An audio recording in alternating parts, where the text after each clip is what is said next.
গ্রামের যখন যুবক বয়সেই আমরা দুই একজন করে এই আত্মহত্যার প্রবণতা বেড়ে দেওয়া হইল, আমরা সব যুবক সমাজ এবং গ্রামের প্রধানবর্গদেরকে নিয়ে আমরা সিদ্ধান্ত উপনীত হইলাম যাতে আত্মহত্যার প্রবণতা কমে যায়।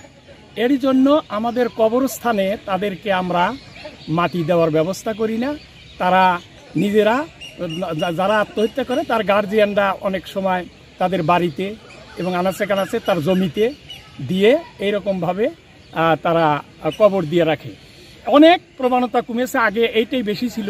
এটা শুরু করছি আমাদের গোষ্ঠীর প্রথম আমার ভাতিজা যে মানে বিষ পানে মৃত্যুবরণ করে তাকে দিয়েই আমরা শুরু করেছি। এটা 1992 সালের ঘটনা। এই ধরনের কার্যক্রম এখন অনেক কমে গেছে। আগে তো বছরে 2-3টে হতো, এখন দেখা যায় সচরাচর ওরকম হয় না। তা আমি দেশবাসীর কাছে এবং আমাদের বাংলাদেশের বিভিন্ন জায়গায় এই আত্মহত্যার প্রবণতা বেড়ে গেছে, যদি এইটা করা যায় আপনারা সব উদ্যোগ নিয়ে যুবকদেরকে উদ্যোগ নিয়ে যে দেখো আত্মহত্যা করলে কবরস্থানও দেয় না, সঠিকভাবে তারা জ্ঞানী ওলামা হযরতদের দিয়ে মাটি দেওয়া হয় না, সাধারণ লোকদের দিয়ে তাদের কাফন দাফনের ব্যবস্থা করা হয়। তা আমরা এই উদ্যোগ নিয়েছি, আমাদের অনেক প্রবণতা কমেছে।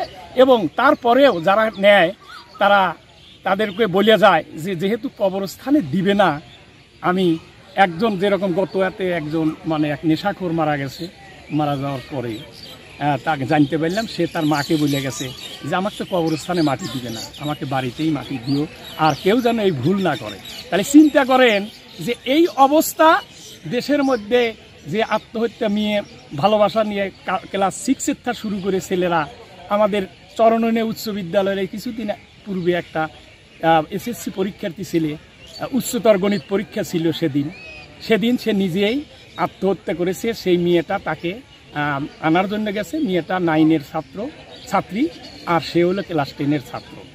মেয়েটাকে না আসাতে সে নিজে এসে বাড়িতে এসে আত্মহত্যা করেছে, একটা মাত্র ছেলে। তাহলে এখন চিন্তা করেন যে এই অবস্থা দেশে যদি থাকতে থাকে, যদি আত্মহত্যা প্রবণতা বেড়ে যায়, আর আমরা যদি এই উদ্যোগটা যেরকম নিছি এইটা যদি বারবার হয়ে যায়, ইনশাল্লাহ আশা করি আর কোনোদিন কেউ আত্মহত্যা করার মানে পাবে না, ফুরসত পাবে না।